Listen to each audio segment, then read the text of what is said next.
The next question is, what are the 9 choirs of the divine will? So there's a lot of interest right now in Fatima, and I think that's probably also part of the reason for the question regarding the triumph of the Immaculate Heart. In a famous quote from Fatima, "In the end, my Immaculate Heart will triumph." The reason why it's related to the 9 choirs of the divine will is that the choirs will be first created on earth and then in heaven, which is amazing. So it actually speaks to the fulfillment of the Our Father. May your will be done on earth as it is in heaven. And I'm going to need to read a few excerpts from the Book of Heaven to explain the 9 choirs of the divine will more. Let me start with the first one. It's from volume 23, February 28th, 1928.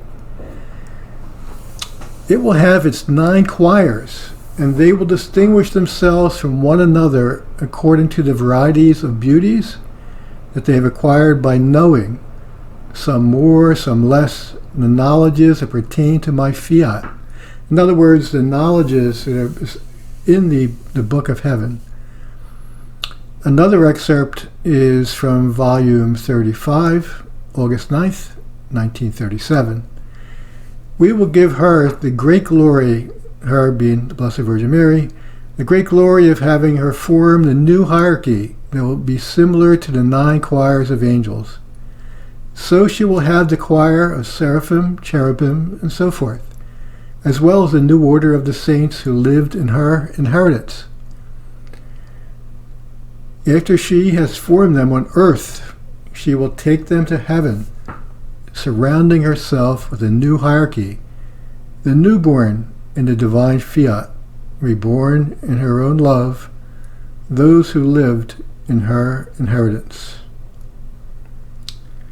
And it's a little disappointing to me. I never hear anyone talking about these paragraphs here in the Book of Heaven regarding the 9 choirs of the divine will. It seems to be very much overlooked, but so important.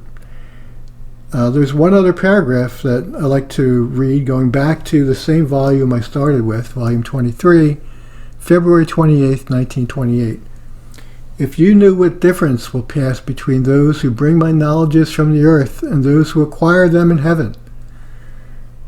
There's a lot to be discussed here, but I need to make this a little short, so I'll be brief.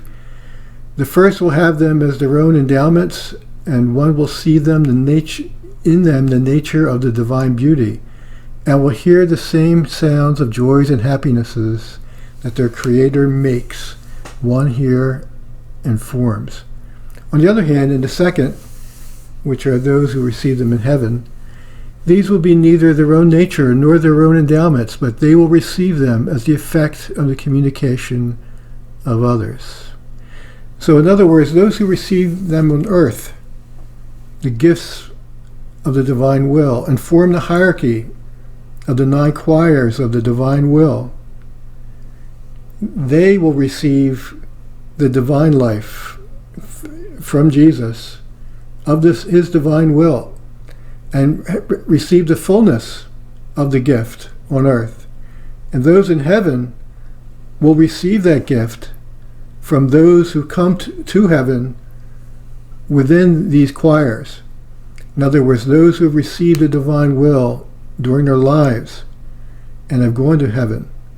And a couple things here is, this is because the gift of the divine will was never given before. It did not exist in the lives of the saints. It's a gift for our times. And what you hear described here in these paragraphs regarding the 9 choirs of the divine will is the triumph of the Immaculate Heart, the establishment of the 9 choirs of the divine will by our Blessed Mother on earth, and taking this choir and forming it into heaven as well. Liking this video and subscribing help us promote this content and the divine will. Thank you, and God bless.